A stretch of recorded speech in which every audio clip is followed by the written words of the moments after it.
अस्सलाम वालेकुम बच्चे, कैसे हैं सब लोग? होप सो सब ठीक होंगे। आज हम थर्मामीटर देखेंगे, थर्मोकपल थर्मामीटर। ये हमारे पास एक ख़ास किस्म का थर्मामीटर होता है जिसको हम इस्तेमाल करते हैं टेम्परेचर को मालूम करने के लिए।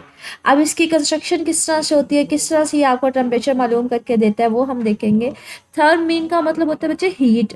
कपल का मतलब होता है जिसमें आप जोड़ा पेयर इस्तेमाल कर रहे होते हैं। तो यहाँ पे हम लोग दो वायर्स को इस्तेमाल करते हुए हीट डिफरेंस के जरिए आप लोग वहाँ पे उसका टेम्परेचर मालूम करेंगे। किस तरह से वो देखते हैं, कहते हैं this type of thermometer consist of to wires. इसमें दो वायर्स मतलब एक पेयर इस्तेमाल किया जाता है, इसलिए इसको थर्मोकपल भी बोलते हैं। उस पेयर को आप हीट एनर्जी देते हैं, तो ये इसका बेसिक वर्किंग प्रिंसिपल होता है। तो कहते हैं आप इसमें टू वायर्स इस्तेमाल करते हैं, लेकिन ये एक कंडीशन क्या है कि दोनों वायर्स जो है हमारे पास क्या होनी चाहिए, डिफरेंट मटीरियल्स की होनी चाहिए। मटीरियल एक जैसा नहीं होना चाहिए। लाइक आप कोई भी डिफरेंट मटीरियल्स ले सकते हैं, आप कॉपर और आयरन ले सकते हैं। अब आप क्या करें, इन दो वायर्स को, ये लाइक बच्चे आपको यहाँ पे ना उसकी डायग्राम भी दिखाई हुई है कि दो वायर्स आपने लेनी है डिफरेंट मटीरियल की। एक को मैं मेटल ए बोल देती हूँ, दूसरे को मेटल बी बोल देती हूँ। अब इन दोनों को पकड़ के क्या किया हुआ है, ज्वाइन करवा दिया है। इस एंड पे जाके दोनों को अटैच कर दिया, ज्वाइन करवा दिया है दोनों को, जिसको हम लोग जंक्शन बोलते हैं। ठीक है, जंक्शन का मतलब होता है ज्वाइन करवाना। ठीक है, एक दूसरे के साथ मिला देना। इन दो मेटल वायर्स को हमने यहाँ पे दोनों साइड्स पे जोड़ दिया हुआ है। एक साइड पे यहाँ पे इसको जोड़ दिया है, ये हम इसको हॉट जंक्शन बोलते हैं। हॉट जंक्शन का मतलब है यहाँ पे हम लोग इसको हीट एनर्जी देंगे। और दूसरी साइड पे क्या किया, यहाँ पे भी जंक्शन है, लेकिन यहाँ पे इसके साथ ना हमने इस एंड के ऊपर एक वोल्ट मीटर लगा दिया है। ये वाला एंड जो है ये इसको टेम्परेचर कम होगा, मतलब ये नॉर्मल पे होगा, इसको हम कहेंगे कोल्ड जंक्शन है, मतलब इसका टेम्परेचर कम होगा, ये ठंडा होगा। तो हमने दो मेटल वायर्स हैं उसको दो एंड से जोड़ दिया है। इस यहाँ पे एक जंक्शन होगा, एक ही साइड पे जंक्शन होगा। इसको हॉट जंक्शन बोलेंगे, इसको कोल्ड जंक्शन बोलेंगे। इसको हॉट जंक्शन क्यों बोलते हैं, क्योंकि बच्चे यहाँ पे हमने इसको टेम्परेचर देंगे, मतलब हीट एनर्जी देंगे। और यहाँ पे इस जंक्शन के दरमियान बच्चे आपने ना क्या, एक वोल्ट मीटर लगाया होता है। वोल्ट मीटर सिर्फ इसलिए लगाया होता है कि यहाँ पे करंट फ्लो करना शुरू हो जाएगी। वो किस तरह से वो हम देखते हैं। इसको कोल्ड जंक्शन कहते हैं क्योंकि इसका टेम्परेचर कम होता है। यहाँ पे आप क्या कहते हैं, वो कहते हैं यहाँ पे अगर मैं इसको हीट एनर्जी दूंगी ना, तो यहाँ पे करंट फ्लो करना शुरू हो जाएगी और यहाँ पे पोटेंशियल डिफरेंस सेटअप होना शुरू हो जाएगा। एक एंड के ऊपर पॉजिटिव टर्मिनल आ जाएगा, मतलब हाई पोटेंशियल होगा, और एक के ऊपर हमारे पास नेगेटिव पोटेंशियल होगा। अब आप क्या करेंगे, इन दोनों के दरमियान वोल्ट मीटर लगा के आप मालूम कर सकते हैं कि कितना पोटेंशियल डिफरेंस सेटअप हुआ है। तो वो यहाँ पे यही बात करें कि अगर दो जंक्शन को आप डिफरेंट टेम्परेचर्स पे रखते हैं, तो हमारे पास स्मॉल सी करंट है ना, उनके दरमियान फ्लो करना शुरू हो जाती है। ये करंट बेसिकली फ्लो क्यों हो रही होती है, क्योंकि यहाँ पे इन दो पॉइंट्स के दरमियान यहाँ पे पोटेंशियल डिफरेंस सेटअप हो जाता है। अच्छा, यहाँ पे ना ये दो वायर्स बच्चे डिफरेंट मटेरियल्स की होती हैं। तो जैसे ही आप इसको टेम्परेचर देंगे तो यहाँ पे इलेक्ट्रॉन्स फ्लो करना शुरू हो जाएंगे। इलेक्ट्रॉन्स को बच्चे जब भी एनर्जी मिलती है, हॉट करने का मतलब है, उसको गर्म करने का मतलब क्या, आपने उसको एनर्जी दी है, तो इलेक्ट्रॉन्स यहाँ से भी मूव करना शुरू हो जाएंगे और इलेक्ट्रॉन्स यहाँ से भी मूव करना शुरू हो जाएंगे। इन दो मेटल वायर में से इलेक्ट्रॉन मूव करना शुरू हो जाएंगे। लेकिन हर मटेरियल की प्रॉपर्टी डिफरेंट होती है। किसी में इलेक्ट्रॉन्स जो है वो बहुत ज़्यादा फ्लो करना स्पीड के साथ करना शुरू हो जाता है, किसी में कम इलेक्ट्रॉन्स फ्लो करते हैं और कम स्पीड के साथ मूव करते हैं। तो हम कहेंगे जहाँ पे हमारे पास ज़्यादा स्पीड के साथ फ्लो करेंगे वहां पे इलेक्ट्रॉन ज्यादा जाके इकट्ठे होना शुरू हो जाएंगे, और जहां पे कम कम फ्लो कर रहे होंगे वहां पे कम इलेक्ट्रॉन्स होंगे। तो एक साइड पे पॉजिटिव मतलब कम इलेक्ट्रॉन्स होंगे, एक साइड पे ज्यादा इलेक्ट्रॉन्स होंगे। तो हम कहते हैं यहाँ पे पोटेंशियल डिफरेंस सेटअप हो जाता है, और वो आप मालूम कर सकते हैं इन दो पॉइंट्स के दरमियान आप यहाँ पे वोल्ट मीटर लगा के। तो यहाँ पे ये कह रहा है करंट फ्लो कर रही होती है, क्यों, क्योंकि यहाँ पे बच्चे एक पोटेंशियल डिफरेंस सेटअप हो जाता है। आप जब गर्म करते हैं तो आपके पास जो चीजें हैं या इलेक्ट्रॉन्स हैं वो हाई से हाई हॉट जंक्शन से कोल्ड जंक्शन की तरफ मूव करते हैं। तो हमारे पास यहाँ पे फ्लो ऑफ इलेक्ट्रॉन्स भी बेसिकली करंट कहते हैं ना। तो यहाँ पे एक करंट से फ्लो करना शुरू हो जाती है, यहाँ पे पोटेंशियल डिफरेंस सेटअप हो जाता है। आप उसको वोल्टमीटर की मदद से मालूम कर सकते हैं। तो यहाँ पे कह रहे हैं कि हमारे पास हमने टू वायर्स इस्तेमाल की थी डिफरेंट मटेरियल की, तो इसलिए उनके रेजिस्टेंस भी डिफरेंट हो गए। मतलब कुछ इलेक्ट्रॉन्स को बड़ी स्पीड के साथ ज़्यादा इलेक्ट्रॉन्स को फ्लो करवाएंगे, कुछ कम फ्लो करवाएंगे, तो जिसकी वजह से हमारे पास यहाँ पे पोटेंशियल डिफरेंस सेटअप हो जाएगा। और पोटेंशियल डिफरेंस होगा तो आप क्या कर सकते हैं, इसके दरमियान एक वोल्ट मीटर लगा के उसको मालूम कर सकते हैं। कहते हैं आप क्या करें, एक एंड को परमानेंटली कोल्ड टेम्परेचर मतलब लो टेम्परेचर पे, कितने टेम्परेचर पे, 0 डिग्री सेल्सियस के ऊपर प्लेस कर दें, मतलब आइस बात। आइस बात इसको बोलते हैं मुझे। 0 डिग्री सेल्सियस पे ना बर्फ फ्रीज होना, पानी फ्रीज होना शुरू हो जाता है, मतलब बर्फ बनना शुरू हो जाती है। तो कहते हैं इसको कोल्ड पे रहने दें, आप इसको हॉट करते जाएंगे, मतलब इसको इस एंड को अगर जितना टेम्परेचर देते जाएंगे उतने यहाँ पे करंट फ्लो होंगे, पोटेंशियल डिफरेंस सेटअप होगा। तो वहां से आप इस वोल्ट मीटर के थ्रू आप एग्जैक्टली वहां से वोल्टेज मालूम कर सकते हैं, और जितना वोल्टेज होगा वो डायरेक्टली प्रोपोर्शनल होगा होगा जितनी आपने हीट एनर्जी दी होगी, जितना टेम्परेचर दिया होगा। तो आप क्या कर सकते हैं, यहाँ पे मिली वोल्ट, ये जो वोल्ट मीटर होता है ना बच्चे, ये आपको जो पोटेंशियल दे रहा होता है ये मिली वोल्ट में दे रहा होता है। वोल्ट हमारे पास पोटेंशियल डिफरेंस का यूनिट होता है, मिली का मतलब है 10⁻³ की वैल्यू में हमारे पास वोल्टेज आ रहा होता है। जितना आप यहाँ पे टेम्परेचर बढ़ाते जाएंगे उतना हमारे पास पोटेंशियल डिफरेंस ज़्यादा होगा, उतना हमारे पास वोल्ट मीटर जो है ज़्यादा रीडिंग आपको शो करेगा। तो हम कहते हैं जो यहाँ पे वोल्टेज होता है वो डायरेक्टली प्रोपोर्शनल होता है किसके, टेम्परेचर के। कहते हैं इस तरह का जो थर्मोमीटर होता है ना वो यूजुअली बहुत ज़्यादा हाई टेम्परेचर मालूम करने के लिए इस्तेमाल होता है। क्यों? क्योंकि इसमें मेटल्स में से सिर्फ आप जैसे इसको टेम्परेचर देते हैं, मेटल्स में से सिर्फ इलेक्ट्रॉन्स जो है वो फ्लो हो रहे होते हैं, मतलब मूव कर रहे होते हैं मेटल्स का, और इसके अलावा यहाँ पे कोई काम नहीं होता, ठीक है। और यहाँ पे इलेक्ट्रॉन फ्लो होने की वजह से एक साइड पे ज़्यादा इलेक्ट्रॉन्स होते हैं, एक साइड पे कम होते हैं, तो पोटेंशियल डिफरेंस मालूम करेंगे। जितना पोटेंशियल डिफरेंस होगा उतना वो डायरेक्टली प्रोपोर्शनल होता है टेम्परेचर। तो पोटेंशियल डिफरेंस को हम वोल्ट मीटर से मालूम कर लेते हैं और इसी से हम लोग टेम्परेचर को फाइंड आउट कर रहे होते हैं। अगर मैं आपको ये दिखाऊँ भी तो ये देखेंगे एग्जैक्टली हमारे पास यहाँ पे थर्मोकपल थर्मामीटर है कि जिसमें आपने दो मेटल वायर्स इस्तेमाल किए हैं डिफरेंट मटेरियल्स की। ये एक जंक्शन है, हॉट जंक्शन है जिसको आप टेम्परेचर दे रहे हैं। अब जैसे टेम्परेचर देते हैं तो बच्चे ये देखिए ऊपर वाली साइड पे इलेक्ट्रॉन्स कम है लेकिन नीचे ज़्यादा इलेक्ट्रॉन्स आना शुरू हो गए। अब जहाँ पे ज़्यादा इलेक्ट्रॉन्स होंगे वहाँ पे नेगेटिव चार्ज आ जाएगा और जहाँ पे कम होंगे वहाँ पे पॉजिटिव चार्ज। तो पोटेंशियल डिफरेंस सेटअप हो जाता है।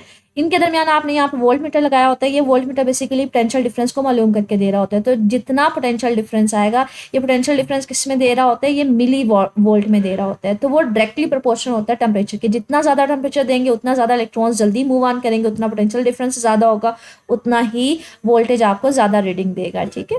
तो ये एक वे है जिसको हम लोग कहते हैं जिसके जरिए आप टेम्परेचर को मालूम कर सकते हैं। तो बच्चे ये ओवरऑल आपको कंप्लीट करना पड़ेगा। थर्मोकपल थर्मोमीटर जो है ये हमारे पास लॉन्ग क्वेश्चन में पूछ लिया जाता है। आपने इसकी वर्किंग बतानी होती है, किस तरह से पोटेंशियल डिफरेंस सेटअप हो रहा होता है, और साथ में ये डायग्राम ड्रॉ करनी होती है, ठीक है। आगे हमारे पास कुछ टर्मिनोलॉजीज हैं थर्मामीटर की, कुछ प्रॉपर्टीज हैं, सेंसिटिविटी, रेंज एंड लीनियरिटी। इन तीनों को हमने बताना है कि सेंसिटिविटी क्या होती है थर्मोमीटर की, रेंज क्या होती है, रेंज का मतलब क्या है, और लीनियरिटी का मतलब क्या है थर्मोमीटर की। कहते हैं thermometer is evaluated by 3 characteristics that are sensitivity. कहते हैं अगर आपने पता करना हो ना थर्मोमीटर कितना अच्छा है या उसको कहाँ पे इस्तेमाल करना है तो उसका हम डिसाइड करते हैं उसकी ये 3 प्रॉपर्टीज़ की बेस पे, सेंसिटिविटी पे, रेंज पे और लीनियरिटी। इन 3 प्रॉपर्टीज़ की बेस पे हम डिसाइड करते हैं हमने किसी भी थर्मामीटर को कहाँ पे इस्तेमाल करना है, स्पेसिफिक यूज़ मतलब कहाँ पे हमने उसको स्पेसिफिकली यूज़ करना है, और कौन सा ज़्यादा बेटर रहेगा थर्मामीटर कहीं पे भी इस्तेमाल करने के लिए। अगर आपके पास नंबर ऑफ़ थर्मामीटर्स मौजूद हैं तो आपने देखना होता है उन दोनों में से, उन सब में से कौन सा अच्छा है, किसको किस स्पेसिफिक जगह पे इस्तेमाल करना है। तो ये 3 पैरामीटर्स हैं, ये बता रहे होते हैं, सेंसिटिविटी, रेंज और लीनियरिटी। सेंसिटिविटी क्या होती है? सेंसिटिविटी का मतलब होता है सेंसिटिव होना, मतलब एक ऐसा टेम्परेचर है जिसका अगर थोड़ा सा भी थर्मामीटर है जिसका अगर थोड़ा सा भी टेम्परेचर कहीं पे चेंज हो जाएगा वो थर्मामीटर फटाफट डिटेक्ट करके आपको दे देगा। तो वो बहुत ज़्यादा हाईली सेंसिटिव उसको कहते हैं, ठीक है, कि आपके पास माइनर सा भी अगर चेंज आ रहा है कहीं पे टेम्परेचर में तो उसको फटाफट डिटेक्ट कर ले, तो वो हम कहते हैं थर्मामीटर हाईली सेंसिटिव है। तो वो कहते हैं sensitivity of thermometer refers to its ability to detect small change in the temperature of the object. मतलब एक ऐसा थर्मामीटर जो थोड़े से टेम्परेचर को भी फटाफट डिटेक्ट कर लेगा उसको हम नाम देते हैं सेंसिटिविटी ऑफ थर्मामीटर। कहते हैं मिसाल के तौर पे हम कहते हैं एक स्केल है जिसके ऊपर जो टेम्परेचर रीडिंग्स है वो 1 degree Celsius, 2 degree Celsius, 3 degree Celsius है। अब उसका क्या है कि हमारे पास वो जो टेम्परेचर मालूम कर सकते हैं वो कितनी एक्यूरेसी तक मालूम कर सकते हैं, वो सिर्फ 1 डिग्री सेल्सियस तक मालूम कर सकते हैं। मतलब 1 डिग्री सेल्सियस चेंज आएगा किसी टेम्परेचर में तो वो उसको मालूम करेगा, ये एक्यूरेटली वहाँ तक मालूम कर सकते हैं। लेकिन इसके कंपेरिजन में अगर आप कोई ऐसा स्केल लें जिसके ऊपर 0.1 डिग्री सेल्सियस तक स्केलिंग हुई हो, मतलब वो इतनी स्मॉल लेवल तक ज़्यादा एक्यूरेट वैल्यू मालूम कर सकता हो, तो हम कहेंगे ज़्यादा सेंसिटिव कौन सा है? ये वाला सेंसिटिव है, क्योंकि ये ज़्यादा छोटा टेम्परेचर जो है वो एक्यूरेटली मालूम कर सकता है। ये वाला स्केल जिसके ऊपर जो स्केलिंग है, हम लोगों ने देखा था ना थर्मामीटर के पीछे स्केलिंग हुई होती है, जैसे लाइक ये देखें ये स्केलिंग हुई हुई है, ठीक है, ये 0 है, ये 10 है, तो एक लाइन की value 1 degree Celsius, 2 degree Celsius, 3 degree Celsius. तो इसी तरह से कहते हैं अगर कुछ स्केल है जिसमें 0 है, 0.1 है, 0.2 है, तो जिसके ऊपर ज़्यादा छोटा स्केल होगा इसका मतलब है वो ज़्यादा छोटी वैल्यू जो है वो एक्यूरेटली मालूम कर सकते हैं, तो हम कहते हैं वो ज़्यादा सेंसिटिव है और इसलिए वो ज़्यादा प्रिसाइज होगा और ऐसे इंस्ट्रूमेंट को ज़्यादा आप कह लें इस्तेमाल कर सकते हैं, वो प्रेफरेबल होगा बजाय इसके कि आप 1 डिग्री सेल्सियस लें। रेंज हमारे पास क्या है? कहते हैं फॉर एग्जांपल हर थर्मामीटर की ना रेंज डिफरेंट होती है। रेंज होती है कि कहाँ से लेके कहाँ तक कोई भी थर्मामीटर जो है वो टेम्परेचर मालूम कर सकते हैं। कहीं पे आपने सिर्फ थोड़ा सा टेम्परेचर चेंज होता है तो वहाँ पे आपने मालूम करना होता है। जैसे हम लोग कहते हैं आप लोगों ने ह्यूमन बॉडी का टेम्परेचर मालूम करना होता है ना, हमने बुखार वगैरह चेक करना होता है, तो वहाँ पे जो थर्मामीटर इस्तेमाल करते हैं उस पर जो स्केल बना होता है ना वो 35 डिग्री सेल्सियस से लेकर 45 डिग्री सेल्सियस तक होता है, क्योंकि ह्यूमन बॉडी का टेम्परेचर तकरीबन इसके दरमियान चेंज हो रहा होता है। इसी तरह से अगर आपने कोई एक्सपेरिमेंट्स वगैरह करने हैं तो उसके ऊपर जो टेम्परेचर होता है वो कहाँ से कहाँ तक चेंज हो रहा होता है, -10 से 110 डिग्री सेल्सियस तक, ठीक है। तो ये हमारे पास डिपेंड करता है हमें इंस्ट्रूमेंट कहाँ पे इस्तेमाल करना है। जहाँ पे कम हमारे पास टेम्परेचर वेरिएशंस होती हैं तो वहाँ पे हम एक ऐसा टेम्परेचर स्केल इस्तेमाल कर लेते हैं जिसका इतनी ज़्यादा मतलब नहीं होती, रेंज नहीं होती। लेकिन अगर यहाँ कहीं पे हमारे पास टेम्परेचर चेंज बहुत ज़्यादा आ रहा होता है तो वहाँ पे हमें एक ऐसा थर्मोमीटर चाहिए होता है जिसका रेंज बहुत ज़्यादा हो, मतलब उसका बिलो और हाई जो अपर और लोअर हमारे पास रेंज है उसके दरमियान काफ़ी ज़्यादा मार्जिन हो। लाइक अगर मैं आपको दिखाऊं भी, कहीं पे ये दो थर्मोमीटर्स पड़े हैं, यहाँ पे ये स्टार्ट इसकी रीडिंग कहाँ से हो रही है -10 से लेके 110 तक, मतलब इसका मिनिमम टेम्परेचर ये कितना मालूम कर सकते हैं -10 और मैक्सिमम 110। तो यहाँ पे ये इसको कहाँ पे इस्तेमाल किया जाएगा, जहाँ पे आपने ज़्यादा टेम्परेचर मालूम करना होता है, जहाँ पे रेंज ज़्यादा होगी हाई टेम्परेचर मालूम करने के लिए। लेकिन अगर कंपैरिजन देखा जाए कि हमारे पास यहाँ पे टेम्परेचर जो है वो -10 से 50 तक, यहाँ पे रेंज क्या है ये मेरे पास कम है, ये -10 से लेके 15 तक हम मालूम कर सकते हैं। तो कहीं पे अगर मुझे कम टेम्परेचर मालूम करना होगा तो बेटर है कि मैं इसी को इस्तेमाल कर लूँगी। लेकिन अगर कहीं पे टेम्परेचर चेंज बहुत ज़्यादा आ रहा होगा, हाई होगा, तो वहाँ पे मुझे ये वाला थर्मोमीटर इस्तेमाल करना पड़ेगा। तो कहते हैं ये डिपेंड करता है आपने किस रेंज का इस्तेमाल करना है, ये डिपेंड करता है कहाँ पे आप टेम्परेचर मालूम करना चाह रहे हैं। तो जैसे ये कह रहा है ह्यूमन बॉडी में हम लोग कौन सा इस्तेमाल करते हैं जिसकी रेंज है वो 35 डिग्री से 45 डिग्री तक हम कंसीडर कर सकते हैं। लेकिन अगर आपने लैब्स वगैरह में इस्तेमाल करना है तो फिर आप ऐसा लेते हैं जो -10 से 110 तक होता है, ठीक है। अब आपने टेम्परेचर रेंज डिफरेंट है तो मतलब -10 का मतलब है उसका फ्रीजिंग पॉइंट, लोअर पॉइंट हमारे पास फिक्स पॉइंट -10 है और उसका जो बॉइलिंग पॉइंट है वो 110 डिग्री सेल्सियस है। तो कहते हैं आपके पास फिर हम जो थर्मामीटर की रेंज के हिसाब से जिसमें हमने लिक्विड फिल किया होता है ना वो हम डिपेंड कर रहे होते हैं कौन सा हमने लेना, वो डिपेंड कर रहा होता है कि आपने लोअर और अपर लिमिट कौन सी ली है। लाइक मुझे आपने अगर मैंने सपोज किया कोई मैं शॉर्ट रेंज का थर्मोमीटर इस्तेमाल कर रही हूँ तो मैंने कोई उसमें ऐसा कह लें लिक्विड इस्तेमाल करना है जो -10 पे फ्रीज हो रहा होगा और 50 के ऊपर वो बॉयल हो रहा होगा। लेकिन अगर मैंने हाई रेंज के इस्तेमाल करना है तो इसमें तो ये वाला लिक्विड इस्तेमाल नहीं होगा ना, इसमें कोई डिफरेंट होगा जो -10 पे फ्रीज हो रहा होगा, 110 पे बॉयल हो रहा होगा। क्योंकि हमने स्केल में हमने कहा था कि हम लोग स्केल इस तरह से लेते हैं कि दो फिक्स पॉइंट्स होते हैं, एक लोअर होता है और एक अपर होता है। लोअर होता है एक फ्रीजिंग पॉइंट होता है, अपर होता है जहाँ पे वो बॉयल हो रहा होता है। तो वो यहाँ पे यही कह रहे हैं थर्मामीटर की रेंज के हिसाब से ना आप उसमें लिक्विड डिसाइड कर रहे होते हैं। लाइक वो कहते हैं जो मरकरी है ये हमारे पास फ्रीज कहाँ पे हो रहा होता है, ये -39 पे फ्रीज हो रहा होता है और बॉयल हो रहा होता है 357 पे। तो मैं कहीं किसी ऐसे थर्मामीटर में इस्तेमाल करूँगी जहाँ पे आपके पास रेंज इसके अंदर अंदर हो, मतलब इसके अंदर अंदर मैंने टेम्परेचर मालूम करना हो, तो वहाँ पे मैं इसको इस्तेमाल कर लूँगी। लेकिन कहते हैं अगर फॉर एग्जाम्पल कहीं पे आपने जो है लो टेम्परेचर मालूम करना है, बहुत ज़्यादा कम टेम्परेचर इस्तेमाल करना है, फाइंड आउट करना है, तो फिर मुझे ये वाला तो इस्तेमाल नहीं करना पड़ेगा क्योंकि इसका मिनिमम टेम्परेचर कितना -39। अगर मैंने इससे बहुत कम मालूम करना है तो फिर आपको लिक्विड चेंज करना पड़ेगा। लाइक वहाँ पे कहते हैं हम लोग क्या इस्तेमाल करते हैं, हम लोग अल्कोहल इस्तेमाल करते हैं। क्यों? क्योंकि अल्कोहल का जो फ्रीजिंग पॉइंट होता है वो -12 डिग्री सेल्सियस, मतलब वो इतना कम टेम्परेचर मालूम कर सकता है, ठीक है। लेकिन इसका ये होता है कि फिर इसकी अपर लिमिट थोड़ी सी ज़्यादा हो जाती है, वो हमारे पास 78 डिग्री सेल्सियस होता है। तो यहाँ पे इन शॉर्ट कहते हैं कि हम डिफरेंट रेंज के थर्मामीटर इस्तेमाल कर सकते हैं। रेंज किसके ऊपर डिपेंड करेगी कि हमने कहाँ पे कितना टेम्परेचर मालूम करना है। अगर टेम्परेचर चेंज इतना ज़्यादा ना हो, मतलब कम टेम्परेचर हो तो मालूम करना हो, तो वहाँ पे आप कम रेंज वाला इस्तेमाल कर सकते हैं। लेकिन अगर आपने कहीं पे ज़्यादा टेम्परेचर मालूम करनी हो लेबॉर्ट्री वगैरह में, तो वहाँ पे आपको फिर एक ऐसा इस्तेमाल करना पड़ेगा जिसका रेंज भी ज़्यादा होगी, मतलब वो ज़्यादा टेम्परेचर तक मालूम कर सकता हो। कहते हैं अब हमारे पास अगर रेंज डिफरेंट है तो हमने जो लिक्विड उसके अंदर इस्तेमाल करना है वो भी डिफरेंट करना है। लाइक अगर आपने -39 डिग्री सेल्सियस से लेकर 357 तक आपने मालूम करना है तो फिर आप उसमें मरकरी को इस्तेमाल कर सकते हैं। लेकिन अगर आपने टेम्परेचर ही -12 112 तक मालूम करना है तो ये तो बहुत कम है। मरकरी का तो फ्रीजिंग पॉइंट 39 है, तो इससे तो नीचे मालूम ही नहीं कर सकती। तो फिर इस केस में आपको क्या करना पड़ेगा, वहाँ पे अल्कोहल इस्तेमाल करना पड़ेगा।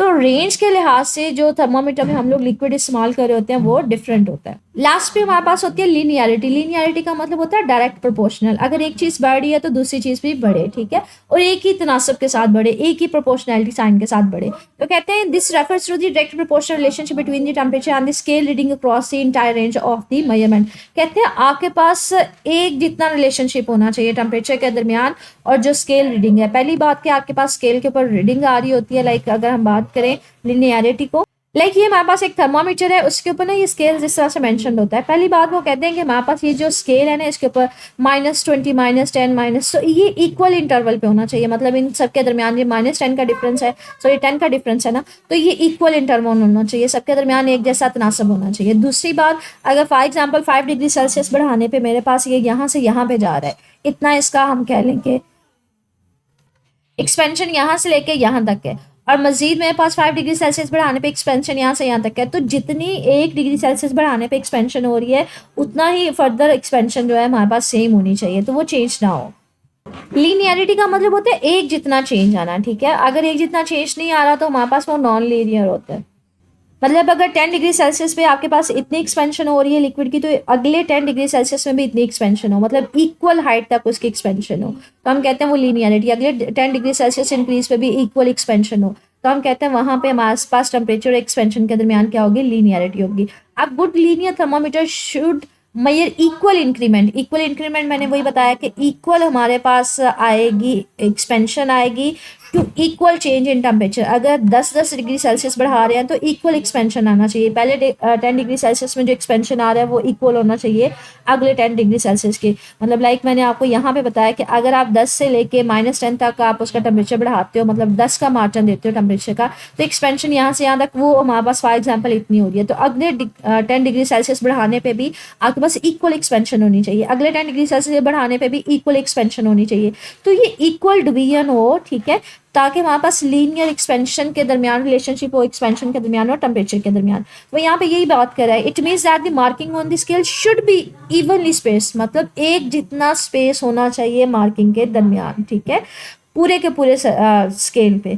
हाई लीनियरिटी मीन्स जितनी ज़्यादा हाई लीनियरिटी होगी, मतलब जितना ज़्यादा स्केल एक्यूरेट होगा, तो हमारे पास उतना ज़्यादा एक्यूरेसी होगी मेजरमेंट में, थर्मामीटर उतनी अच्छी रीडिंग दे। मतलब अगर ये 10 का डिफरेंस आ रहा है तो इनके दरमियान यहाँ पे भी 10 का डिफरेंस है, यहाँ पे भी 10 का डिफरेंस है, तो इनके दरमियान जो स्पेस है वो भी इक्वल होनी चाहिए। जितनी ये स्पेस है उतनी ये स्पेस होनी चाहिए, उतनी ये स्पेस होनी चाहिए, ताकि एक्सपेंशन भी क्या होगा, सेम हो, ठीक है। तो ये हमारे पास इसको लीनियरिटी। अच्छा, ये तीनों पॉइंट्स इंपॉर्टेंट है लॉन्ग क्वेश्चन के परस्पेक्टिव से। एक्सरसाइज में देखते हैं इससे रिलेटेड जो हमने आज का टॉपिक देखा है। 1 सेकेंड। तो ये देखिए कम्प्रिहेंसिव क्वेश्चन है, कहते हैं what is mean by sensitive range and linearity of the thermometer explain with example. So आपने ये तीनों टॉपिक्स इसमें एक्सप्लेन करने हैं लॉन्ग क्वेश्चन में। इसके अलावा शॉर्ट क्वेश्चन है 7.9 what is mean bye sensitivity, तो इसमें सिर्फ और सिर्फ सेंसिटिविटी बताएंगे। आगे 7.10 what is mean bye linearity, तो इसमें सिर्फ और सिर्फ लिनियरिटी बताएंगे।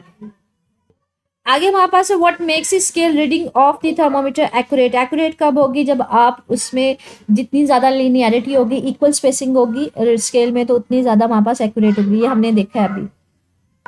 तो ये देखिए ये लास्ट पे कि जितनी ज़्यादा हाई लीनियरिटी होगी, इक्वल स्पेसिंग होगी, प्रोपोर्शनैलिटी साइन होगी, तो उतनी ज़्यादा हमारे पास जो रीडिंग होगी वो ज़्यादा एक्यूरेट होगी। तो ये थर्मोकपल एक अलहदा से लॉन्ग क्वेश्चन है, ठीक है। इसके अलावा ये हमारे पास सेंसिटिविटी, रेंज एंड लीनियरिटी, ये अलहदा से लॉन्ग क्वेश्चन है और इसमें शॉर्ट क्वेश्चन भी बन रहे हैं, ठीक है। इनसे रिलेटेड मजीद कुछ पूछना हो तो मेरे से कमेंट सेक्शन में पूछ लीजिएगा। ओके, अल्लाह हाफिज़।